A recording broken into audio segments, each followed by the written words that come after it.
ખેડામાં Nadiad Ahmedabad highway પર ભુવારાજ છે। વણસોલ ગામના પાટિયા પાસે હાઈવે પર ભૂવો પડ્યો છે। હાઈવે પર મસમોટો ભૂવો પડતા વાહન ચાલકોને હાલાકી પડી છે। ભૂવો પડતા વાહન ચાલકોને અકસ્માત થવાનો ભય છે। હાઈવે પર મસમોટો ખાડો પડવા છતાંય તંત્ર નિંદ્રાધીન છે। ભૂવો પડવા છતાંય તંત્રએ કોઈ જ કોર્ડન પણ નથી કર્યું।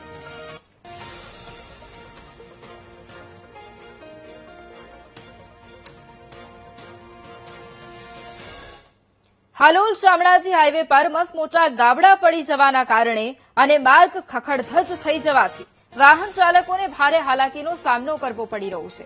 વડોદરાથી શામળાજી જતા મુખ્ય હાઈવે પર હાલોલ, વેજલપુર અને ગોધરા બાયપાસ સહિતના વિવિધ વિસ્તારોમાં ખાડાનું સામ્રાજ્ય છવાયેલું છે, જેના કારણે સમયસર માલસામાન પહોંચાડતા ટ્રાન્સપોર્ટેશન વાહનોને મુશ્કેલી પડે છે, તેમજ રાત્રિના સમયે બાઇક સવારો માટે અકસ્માતનું જોખમ પણ વધી ગયું છે। ખાડાના કારણે વાહનોને વ્યાપક નુકસાન થઈ રહ્યું છે।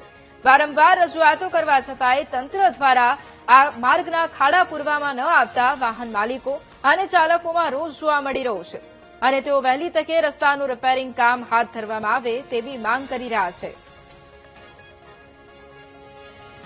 આ ગવર્મેન્ટ ટેક્સ વસૂલ કરે છે, રસ્તા ખાડા બનતા નથી અને ગડકરી સાહેબ આવું કે છે કે મેં સ્પેસ ટેકનોલોજીથી મેં રોડ તૈયાર કરું છું, ઉપરથી બધું જોઈ લઉં છું, પણ કશું કામગીરી છે નહીં। આજે વર્ષોથી અમે આવીએ છીએ ટેક્સ આપીને, પણ આ ખાડામાં અમારી ગાડીઓ પછડાય છે, નીચેના જમ્પર તૂટી જાય છે, नुकसान થાય છે, आम पब्लिक ने कितनी तकलीफ पड़े है। टैक्स वसूलवा तो पाछी हटती नहीं गवर्नमेंट। ठीक है, और भालोल जेडसी में रहते हैं, हमें प्रॉपर इधर आते जाते रहते हैं, रास्ता भी इधर जाने आने का सही नहीं है, मतलब काफी जगह बिगड़ा हुआ है, इधर भी कुछ बिगड़ा हुआ है रास्ता, जैसे कि आप सब देख सकते हैं पीछे रास्ता कितना खराब है, और टोल साइड के पीछे पहले भी उधर खराब हुआ है रास्ता, इधर भी खराब हुआ है। थोड़ा इसके ऊपर ध्यान देना चाहिए, मतलब इसको रिपेयर जल्दी से कराना, क्योंकि यातायात है, सड़क निर्माण का काम है, इसमें गाड़ियों को आने जाने में निर्माण में दिक्कत होता है, तो इसको थोड़ा ध्यान रखना चाहिए, सरकार को थोड़ा ध्यान रखना चाहिए।